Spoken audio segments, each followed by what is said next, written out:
Pabagsakin ang mga tanyag, lalo-lalo na si Giselle, at makuha ang lahat para sa'yo. Ang susunod na programa ay rated PG. Ito ay nangangailangan ng patnubay at gabay ng magulang para sa mga batang manunood.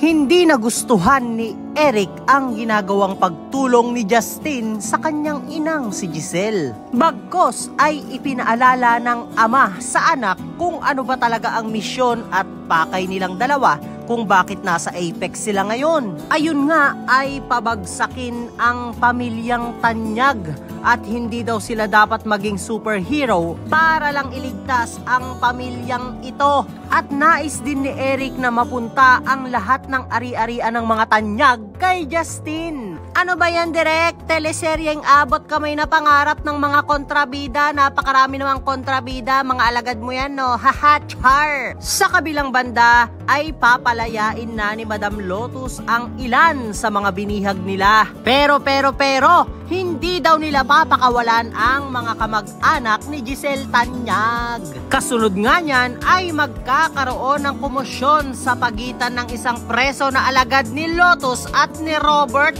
Bubuntalin ni Robert ang kampon ni Lotus. Dahil dyan ay akmang gagante at bubuelta ang mga kasamahan ng preso na ito at tututukan ng baril si Robert. Ano ba yan, Direk at mga writers? Hindi na yata magandang halimbawa sa mga kabataan yung mga ginagawa niyong eksena? Bukod kasi sa pananapak ni Robert ng isang babae na kahit pamukhang lalaki ito, dapat alam ni Robert na rumispeto sa isang babae at dapat inisip niya na nandun din ang mga anak niya at ang minamahal niyang si Tisay na maaaring mas mapahamak sa mga hindi niya pinag-iisipang gagawin. At hindi naisip ni Direk at ng mga writers na tulad ng babaeng sinapak ni Robert ay babae rin si Annalyn at si Lynette na dapat ingatan at irespeto para naman tularan ng mga kabataang nanonood sa teleserye nyo na dapat irerespeto at igagalang ang mga babae, hindi pinagbubuhatan ng kamay. At isa pang ikinabubwisit ng lahat na bakit ginagawa ni Direk at ng mga writers na tatanga-tanga ang mga bantay sa correctional. Naka-uniform pa naman sila ng pangpulis at sinisira nyo ang kredibilidad nila. Nako, pag napanood ito ng mga gumagawa ng masama sa totoong buhay ay hindi na sila matatakot makulong